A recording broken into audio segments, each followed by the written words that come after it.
Hello, I'm Rachel Babin from Oncology News Australia, proud producers of the Oncology Journal Club podcast. Join Eva Segelov, Craig Underhill and Hans Prenen as they chat through the latest papers. Is the future of cancer treatment food? Hans thinks so. This week he presents Nature papers focused on diet. Eva talks us through breast cancer patients with low hormone receptor positivity. And Craig presents the Dutch plastics study, provoking a great discussion around PET scans for staging locally advanced gastric cancer. You'll also find out links between immune checkpoint inhibitors and decreased incidence of second primary cancers, and the effect of fractional carbon dioxide laser versus sham treatment on symptom severity in women with postmenopausal vaginal symptoms. Eva also talks us through a great exercise paper from our friend Matthew Katz. In the paper that changed my practice segment, we hear from Mark Nalder, a young medical oncologist from Queensland. So join us for the most relaxed oncology education podcast. Reach out to us on Twitter using hashtag OJC. As ever, you'll find links to all of the papers, bios and Twitter handles in the notes on our website.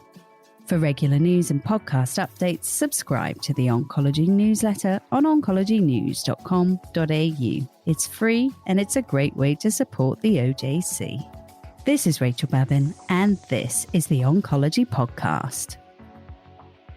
G'day, g'day, g'day. Well, summer has finally hit Melbourne, so our lockdown's been eased and everyone's out and about. How are you going, Craig Underhill? Yeah, okay, Eva, thank you. And who is het met je, Hans? Big shout out to your 3 listeners in Belgium. I just thought I'd speak a little bit of Dutch there, close to Flemish. Well done on the 3 downloads this week from Belgium. I did my best this week. How's the weather over there? Is it getting cold? The temperature is still fine, around 15 degrees, but it's a lot of clouds, a lot of rain, dark. Oh, must move there, remind me. Yeah. That's Melbourne for most of the year. Yeah, that's true. We have a great episode coming up, and I'm going to start with my main paper. How about that? So this one was published recently in the Annals of Oncology, entitled Outcome of Breast Cancer Patients with Low Hormone Receptor Positivity, Analysis of a 15-year Population Cohort. So there are various guidelines for what's called low hormone receptor expression. That's 1 to 9%. And there's been suggestions that it's more like a hormone negative tumour than a strongly positive tumour, defined as more than 10%. So this is what you can do with an amazing cancer registry. This one comes from Munich, and there were 38,500 women diagnosed on the registry with early invasive breast cancer between 2004 and 2018. 2% of them had this hormone low positive, 13% had hormone negative, and the rest were HR positive. So if you look at the HER2 negative cohort, the survival of the hormone receptor low positive was worse, significantly worse than hormone receptor strongly positive.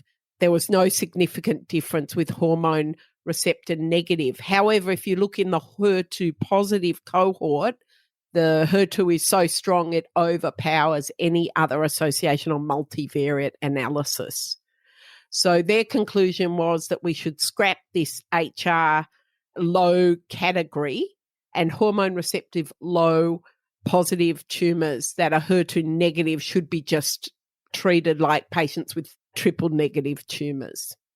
Eva, I was really pleased you picked this because I spotted this probably a few minutes after you, probably through the same Twitter feed.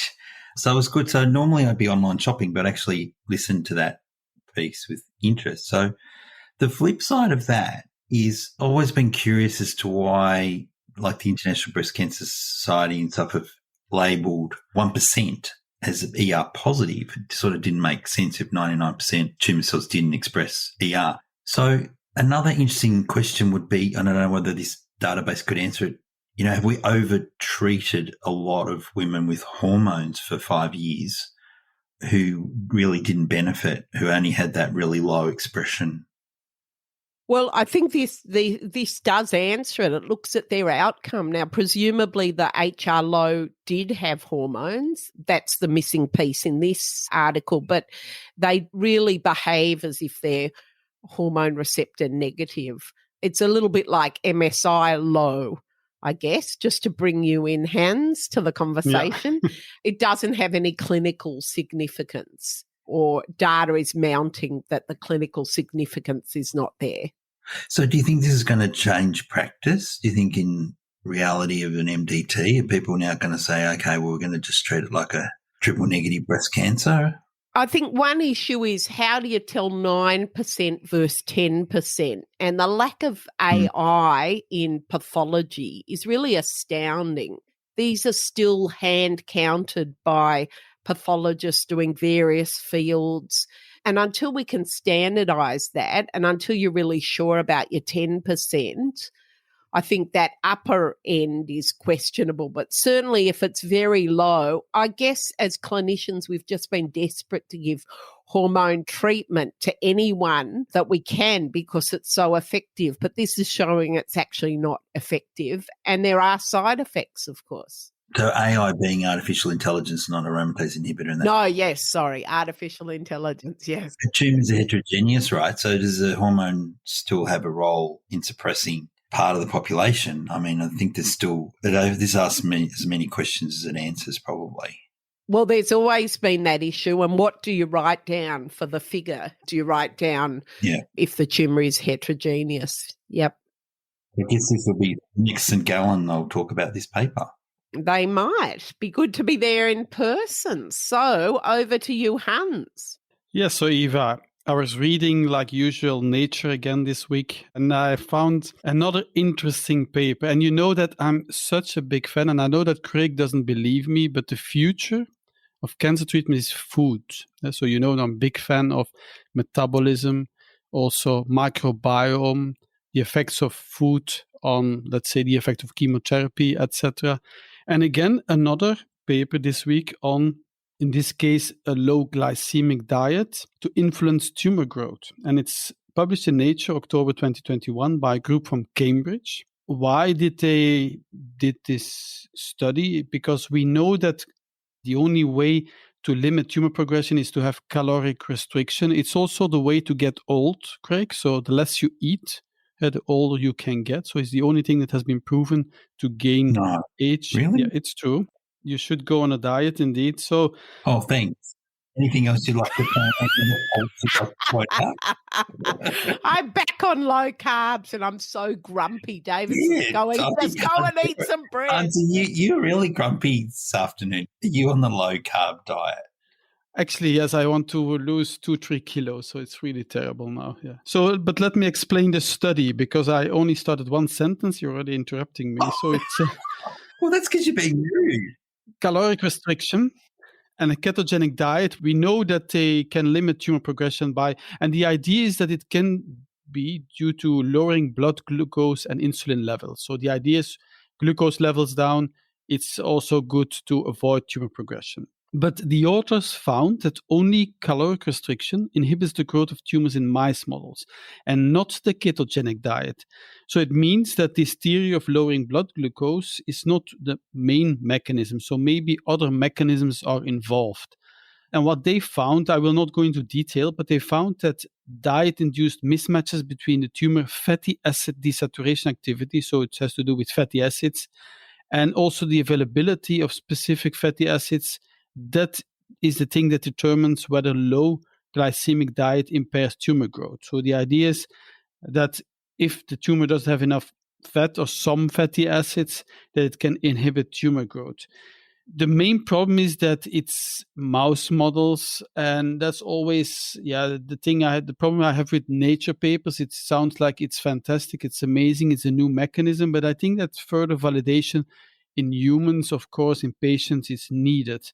And we need a lot more studies to provide guidance on how dietary interventions can improve the care of patients with cancer, because there seems to be something there, but we have no clue. Because I always tell my patients, okay, especially the pancreatic cancer patients that are really catabolic. Okay, you can eat what you want, eat as much as you want, but maybe this is not the best advice based on this paper. But again, if patients are listening to this podcast, I don't want to tell them, okay, eat less, because they need to eat calories to have no weight loss, to gain some weight. So I think it's mouse models, but it's hypothesis generating, I would say, Eva. The whole issue of fasting and the impact on chemotherapy is really interesting, and it's just ripe for clinical trials. But it's a bit like the sunscreen message. Can you tell people just wear sunscreen in summer but not in winter so they get their vitamin D? Or do we just have to give one message, always wear sunscreen? So don't eat a lot. That's, don't eat before chemo, but make sure you eat. Comes into that realm. But look, for too long, we've ignored this whole impact of food and glucose and metabolism and diet. And then also there's the impact of different diets on the microbiome. So whether that's separate or part of it. Craig, did you have something intelligent to say? I was just going to say the problem is with studies like this, patients will see it or hear about it and they'll go, oh, I'm going to starve myself like I'm going to starve the tumour. So that's, sort of recurrent thing that people talk about. So we'll see. But well, congratulations, Hans, on being presenting again another Nature paper. Patients have been fearful that glucose feeds their cancer for many, many years. So, wouldn't we be in trouble if that was true and we've been telling them for years that it was a load of rubbish? It would be. Indeed. Thank you. Okay, Craig, your main paper, please. So my main paper, and I sort of hesitated to pick this, but I thought, again, it's interesting and it might influence practice on a day-to-day level. So I like to pick papers like that rather than sort of more esoteric Nature papers, mouse models. But anyway, so this is from a Dutch group, first author Emma Geertsen, and the last author, please correct me if I pronounce this incorrectly, Hans Gelrode, for the plastic study group, FDG PET and CT and laparoscopy for staging of locally advanced gastric cancer, a multi-centre prospective Dutch cohort study. So interesting paper, 394 patients with locally advanced, clinically curable gastric adenocarcinoma between August the 1st, 2017, February 1st, 2020. All patients underwent an FDG PET CT or a staging laparotomy in addition to the initial staging. So of the a total of 382 patients underwent PET CT, 357 had staging laparotomy. Treatment intent was changed from curative to palliative in 16% based on the additional PET or SL findings. So the PETs detected distant mets in only 3% of patients, but the staging laparotomy detected peritoneal or locally non-resectable disease in 19%. So it's interesting. The PET CT had a sensitivity of 33%, specificity of 97%, which was good in detecting distant mets. So it's interesting. So the conclusions were that there's an additional limited benefit to an FDG PET over a fine cut CT. Staging laparotomy, though, added considerably to the staging process of locally advanced gastric cancer by detection of the peritoneal or non-resectable disease. So it may be useful to include staging laparotomy in guidelines for staging advanced gastric cancer, but not FDG PET CT. And the accompanying editorial pointed out what they're talking about here is, you can't just do a PET CT.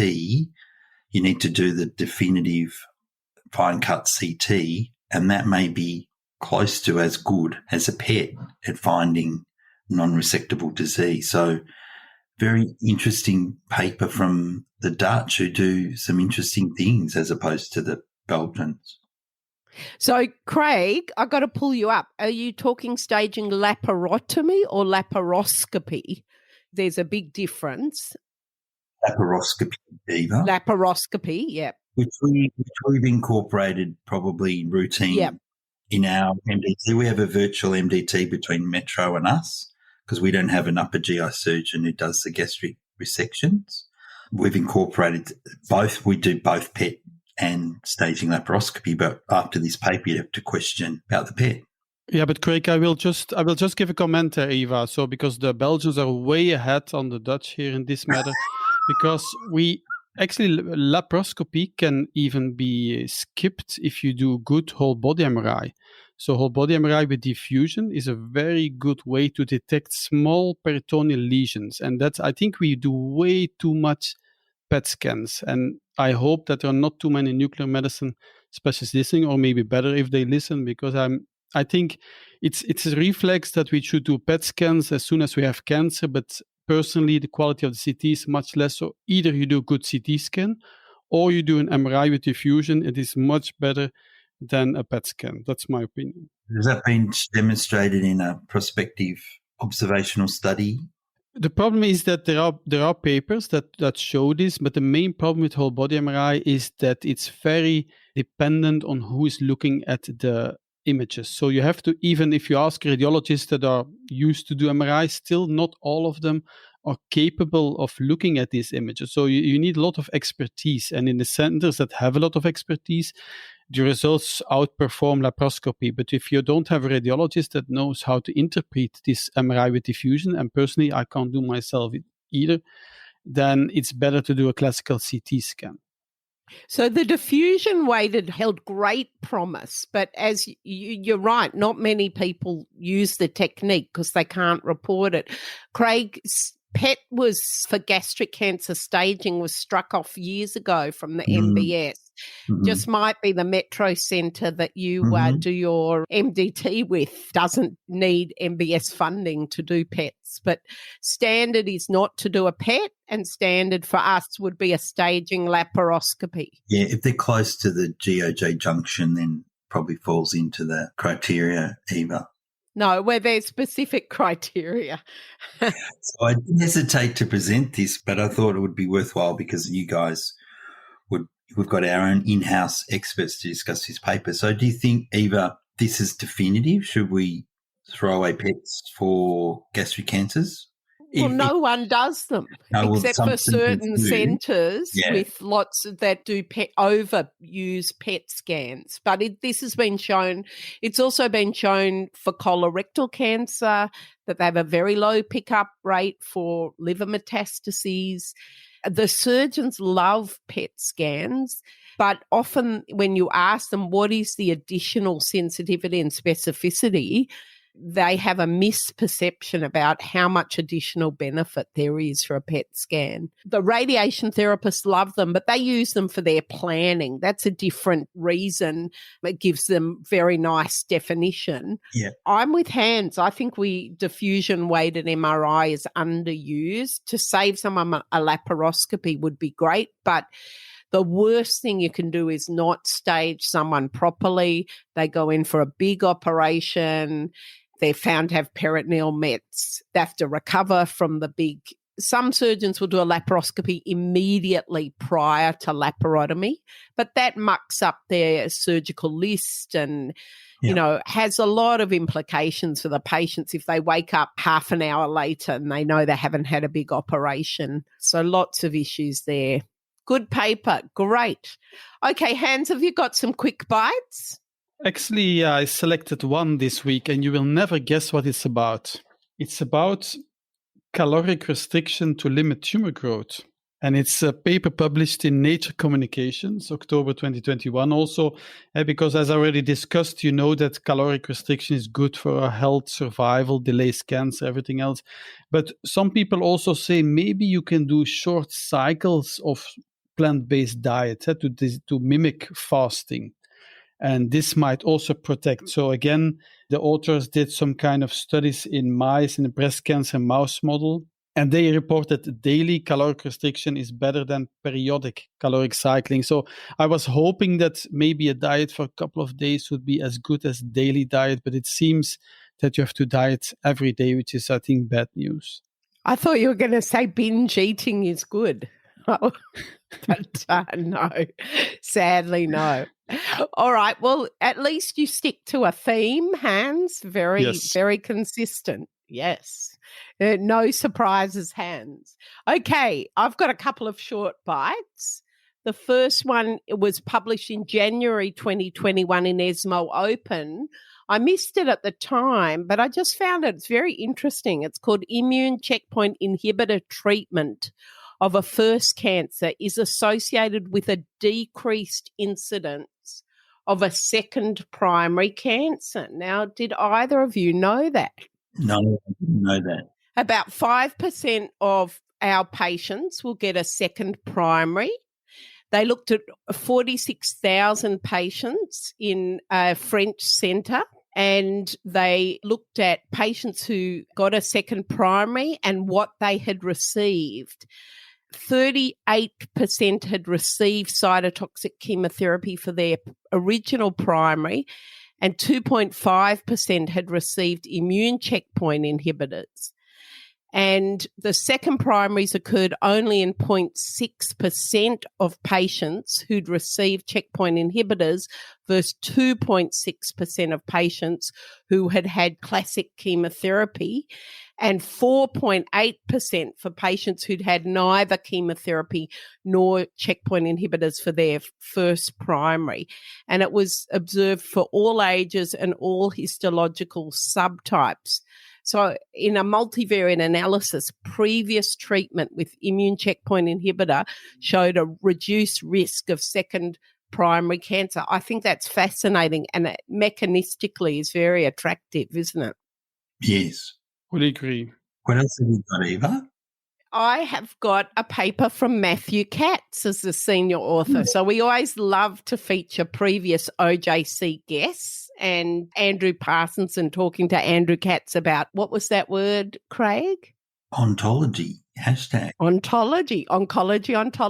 If you haven't listened to that episode, highly recommend it. But Matthew's the senior author on this paper published in Integrative Cancer Therapies, and it's the role of home-based exercise in maintaining skeletal muscle during preoperative pancreatic cancer treatment. So there are things that we can empower our patients to do, and this is doing some home-based exercise. And I remember the days where we said, cancer, don't exercise, don't exhaust yourself, don't use up calories. But this is something that for really no cost, no financial outlay, we can empower patients. And I think we spend not enough time talking about these non-pharmacological interventions that are generally safe and are now shown to be effective. Craig, I've got one more, but I'll flick to you first. Yeah, no, I'm just going to keep going with Hans's obsession with diet for a second. So this is a paper, Nutritional Care in Colorectal Cancer. What is the state of play? This is from a group in the UK. And they did an analysis from a 5-year longitudinal cohort study of 872 patients with non-metastatic colorectal cancer called the CREW study, the Colorectal Wellbeing Study. And they looked at dietary issues and their access to dietitians and therapy. So, we know that diet's clearly an important issue, especially in colorectal cancer. And this is for patients who've had surgery, could be upper GI cancers, could be lower GI cancers. So the conclusion was that essentially dietetic resources for patients with colorectal cancer is scarce, even though weight loss, poor appetite and unmet needs are common and persist over time. Work is needed to embed nutritional care into the management of patients with colorectal cancer patients. So these are upper GI and colorectal. It's a bit sad that we have to have this published. It's a bit like saying COVID is airborne. I mean, everybody has known this. It's been published over and over again, and we can't get resources. It's not seen as an integral part of care. I would say 0 of our colorectal cancer patients get to see a dietitian. We struggle even for our upper GI. Yeah. A fifth of patients experience weight loss. 16% had concerns regarding weight loss 9 months post-surgery. 3% of hospitals provided dietetic services. I think the experience in Australia is probably similar. What's it like in Belgium, Hans? The same? Well, I think we have quite good access to dietitians because we also have a national cancer plan, and this also supports also psychologists and also dietitians. So I have better experiences here than than Eva in Australia. Yeah, Have you got another quick bite? I do. So just a bit of change tack now from the GI emphasis so far to lung cancer. Oh, Hans, finally something he knows something about. I hope so. Maybe not. So this is a new molecule called mobocertinib. So this is a new oral tyrosine kinase inhibitor designed to selectively target EGFR exon 20 insertions. So that's a relatively rare mutation. So it occurs in about 4 to 12% of the EGFR mutated non-small cell lung cancers. So approximately 2% of all lung cancers. So that's not that common, but lung cancer is such a common disease. 2% of a common disease is not insubstantial. And this is an unmet need because these patients don't respond to the existing tyrosine kinase inhibitors. So this was an aggregation of 2 cohorts of patients with platinum pre-treated lung cancer. And then there was an additional, from a phase 1 and 2 study, then an additional expanded cohort. And so the response by RECIST is around the 20% mark, but with a median overall survival of about 24 months in the original cohort. So that's a pretty good outcome in this previously difficult to treat subpopulation of lung cancer. And as NGSs are moving into the mainstream of care, at the moment we can access them through TOGA's aspiration study, plug out to TOGA. You know, we were identifying patients with this rare mutation, and now there's a molecule that hopefully they'll be able to access. Fantastic. Lung cancer's moving so quickly. It's great. We're just stuck with MSI colon cancer. And we've talked about it before in the podcast. You know, the acceleration in the improvements in 5-year survival, certainly in the US, has been largely driven by the improvements in survival in lung cancer. And it's like melanoma, it's a bit more rational and based on science, which is great. Fantastic. Yeah, lung cancer's really a fascinating area now, isn't it? With so many options. That's why we're jealous here in GI world. Great paper. Okay, I'll do my last short bite, if you like. And the reason I left it to last is because I'm an author on it. And it was published actually in JAMA. And it's called Effective Fractional Carbon Dioxide Laser versus Sham Treatment on Symptom Severity in Women with Postmenopausal Vaginal Symptoms, a randomized clinical trial. And the reason I was involved is I put a lot of patients with breast cancer who were either on aromatase inhibitors postmenopausally or were premenopausal patients on ovarian suppression plus or minus AI. But the reason it was a randomized trial with a full sham. So in America, Europe, all over the world, these vaginal laser treatments were sold as this great thing for vaginal symptoms, dryness, and gynecologists all over the world did a bit of training, and it's a procedure that's done in the office. And obviously it costs, and there are some side effects. So what Jason Abbott, who was the senior author, was able to do was a full sham study. So the women went for the procedure. Didn't matter if it was the sham or the real laser. There was a light, there was a noise, there was heat, and even the operator did not know whether it was the real laser or the sham.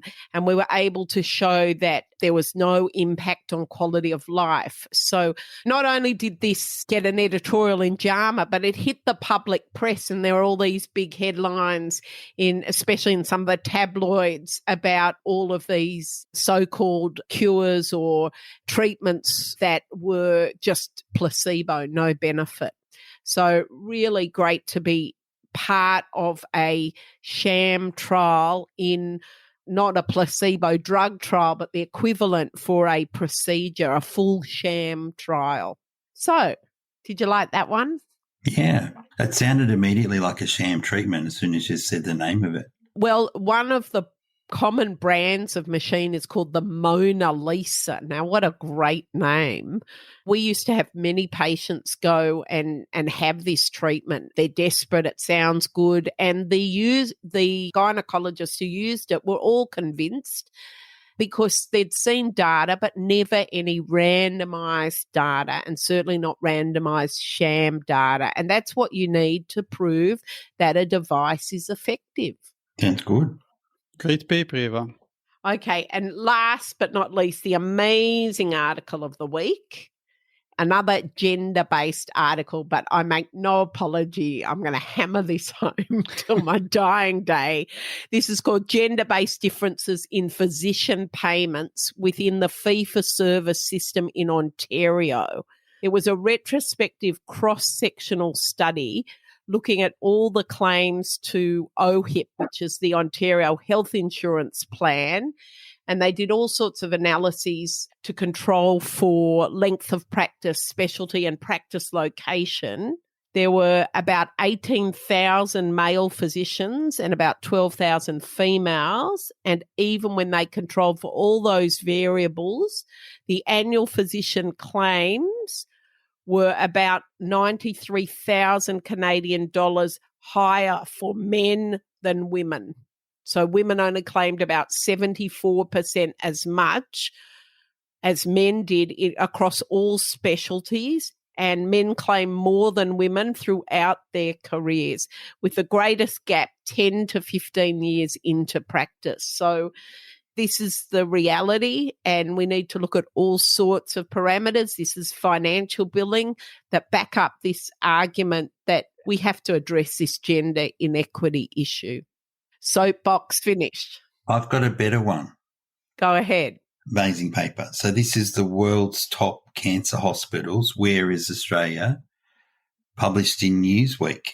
So they listed the top 30 cancer specialist hospitals globally, and Australia and Belgium is nowhere to be seen. So based on medical KPIs on hospitals, recommendations from medical experts, which could be doctors, hospital managers, healthcare professionals, and results from patient surveys. So in the top 30, 3 from the US, 2 from Canada, 4 from the UK, 5 from France, 5 from Italy, 1 from Brazil, 3 from India, 4 from Japan, 2 from South Korea, none from Australia. But they are all cancer hospitals or not, because we have hardly, I think we have only one cancer hospital in Belgium. Yeah, well, it's not in the top 30. Yeah, the data's the data. Neither is mine. And neither is mine. And on that note, we will go to the paper that changed my practice. And we've got a very special guest telling you about this week. Here we go.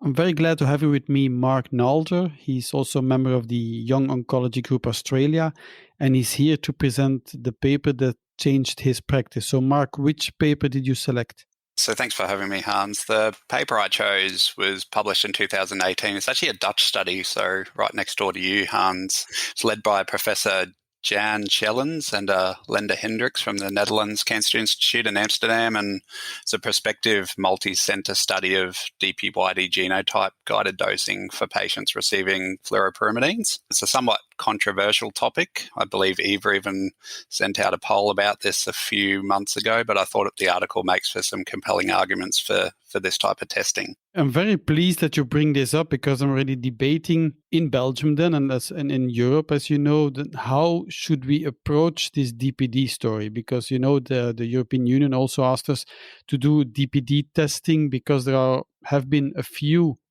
deaths due to DPD deficiency. Must say I've luckily never had one, but what was the conclusion of the paper? Should we do DPD testing? Should we do genotyping? Should we do phenotyping? What was the paper about? They predominantly advocated for genotyping in this paper. They did do some phenotype testing, and certainly they did some pharmacokinetic testing and some DPD enzyme activity testing as well, but that was some secondary outcomes. What they did was they tested the 4 most clinically relevant DPYD variants and then dose reduced people either 25% or 50% based on those variants. And in terms of the primary outcome, they found that 39% of those with the DPYD variant had a severe fluoropyrimidine-related toxicity, and that was even with a dose reduction. And that was significantly higher than those who didn't have the variant at 23%. The majority of those toxicities was from the two most common variants, and they only actually received a 25% dose reduction. So the authors went on to suggest that potentially maybe even a greater dose reduction was required. I think there's some arguments to do combined phenotyping and genotyping testing, which I guess would be the gold standard, but from a clinical feasibility perspective, potentially doing one or the other might be the most appropriate. I'm not sure what you're doing over there in Europe.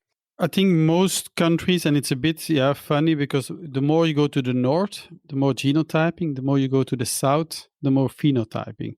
Yeah. And I don't know why this is. If you see, let's say, the south of Belgium, more phenotyping. If you go to France, Spain, Italy, so they do both, but more phenotyping. But for me, the main issue is the turnaround time, because if you have, say, a new diagnosis, you want to start with 5-FU-based chemo, and you have to wait 4 weeks, let's say, till you have your genotype, then it's too late.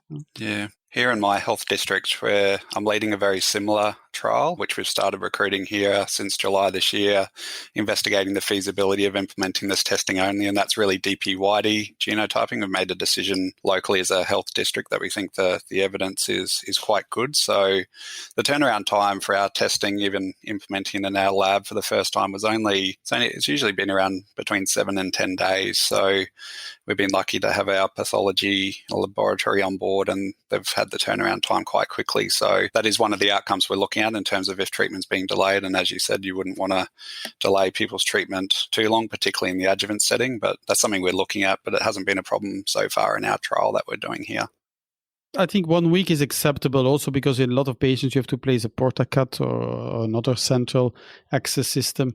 So you have to wait anyhow, or you plan another CT scan or whatever. So you have some time, but more than 10 days for me is not acceptable. Yeah, that's right. We've got a goal time of less than 2 weeks. So we tend to see patients and then start them 2 weeks later. And that's been working quite well. So I think if you work with your laboratory and they can prioritize this testing, I think the testing can be done in a clinically appropriate time frame. But certainly I think that is a concern for a lot of clinicians. But I'm very pleased that you're setting this up in Australia. So I think once you have some results, we will invite you again to explain in the podcast what the results of the study are. Okay, thanks, Hans. Yeah, thanks a lot, Mark. Thank you. Bye. Bye.